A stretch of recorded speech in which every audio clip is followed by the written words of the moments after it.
Well, listen, I think that the American public should be very concerned about how this whole thing is going with 50 Shades of Grey, because the numbers are out now. It's coming out next month. 50 Shades of Grey is based on the book 50 Shades of Grey, and it's a movie coming out next month, and it centers around the issue of BDSM, and I like to say that it's a celebration of BDSM, which stands for... listen. We want to keep it as family clean as possible. Yeah, no, that's no problem. Okay, but go ahead. No, the bottom line is 50 Shades of Grey, the book and the movie, is filth. It's sexual, perverted filth. Thank you. Go ahead. Yes, it celebrates sexual, perverted filth. And it's got a very high rating as far as its adult content is concerned, okay? Yeah. And the disturbing... Now, these movies have been around for a long time. Yeah. But the concerning thing about this is when the film promoters announced that they were taking advertisers for the movie, the advertising spots filled up immediately. Right. And that's been in the news all day today, how quickly these advertising spots filled up. And they're expecting this movie to break all kinds of records as far as attendance and money and income and so on for this movie. And the disturbing thing about this, Carl, is that this is happening in a country which claims to be 80% Christian. Yeah, I know. And I was listening to your talk with Chris Heeb about an excellent conversation, by the way. I really enjoyed that. But near the end, both of you started talking about the whole issue of Sodom and Gomorrah being end-time dynamics, and how we see those things playing out in the world today with the homosexual movement, etc.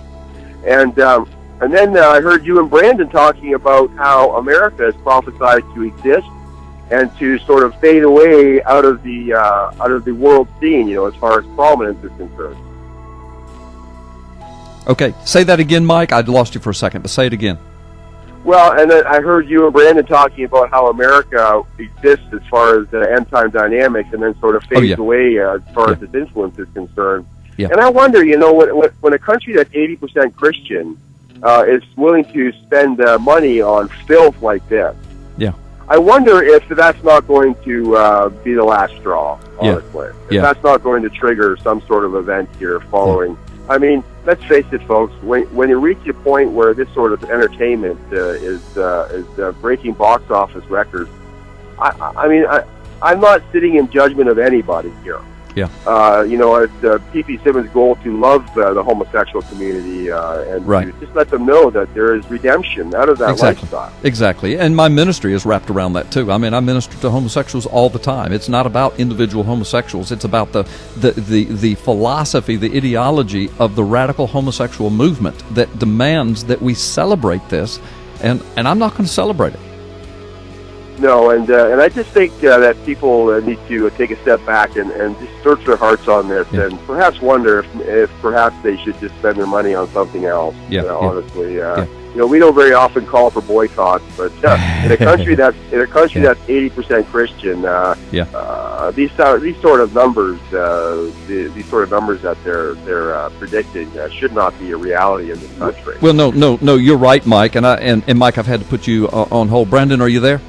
I am. Okay, it looks like we're only going to do one at a time right now because we've got a little bit of phone difficulty, and Joey and those guys and the technicians are working really hard to solve that. But Mike Shoesmith, thank you for weighing in on that. And Brandon, I wanted to give you a chance to weigh in on what he said. No, I would agree. And it just goes back to what the conversation you and I had last week about some statistics on this country and professing believers in that 80% number. We obviously don't believe that 80% of the United States are truly 100% born again, bought by the blood of Jesus Christians. Right. Our actions do not show that as a country. But I just can't help but wonder, like I said last week, where did we get off course? When did we start thinking that it was okay to mix, and I'm using the word loosely here, Christianity with these kinds of activities? Right.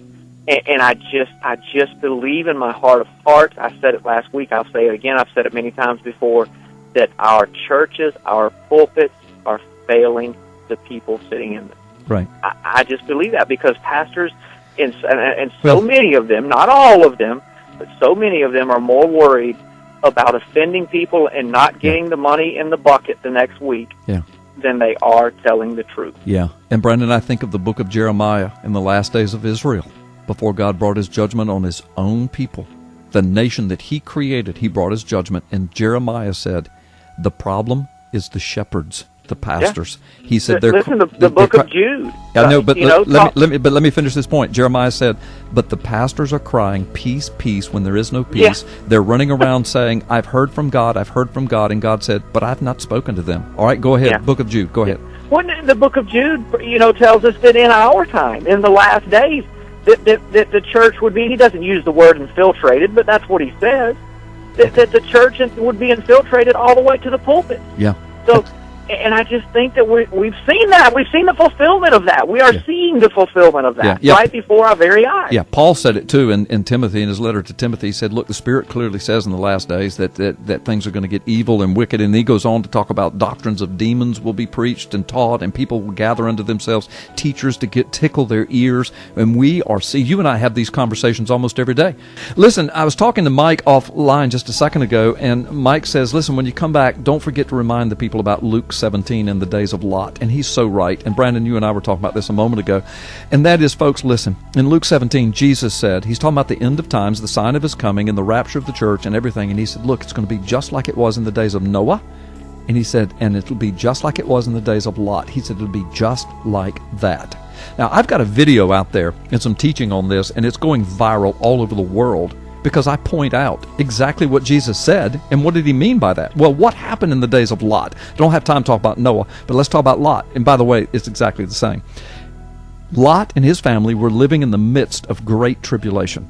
Now, if you don't believe that, read the book of Jude. Read the book of Peter. Read what it says about the days of Lot. And it says he was vexed in his righteous soul because of the exceeding wickedness in the face of the earth and around him. But God was getting ready to bring down his wrath and destroy Sodom and Gomorrah forever. And in the midst of living in that tribulation, but Lot and his family were protected. They didn't lose a hair on their head. But they were still living in the midst of a culture that was going crazy, and the culture didn't know it. It's like Noah's day. Said the people, they were eating and drinking and giving in marriage, going on with life. They didn't realize how wicked it was.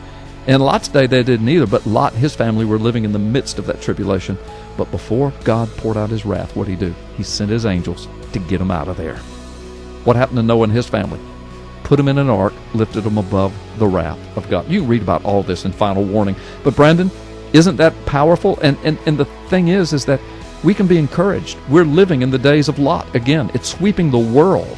But in the midst of it, those of us that know and love God, we're vexed in our hearts, but the rapture's soon to come. Yeah, no, that's right.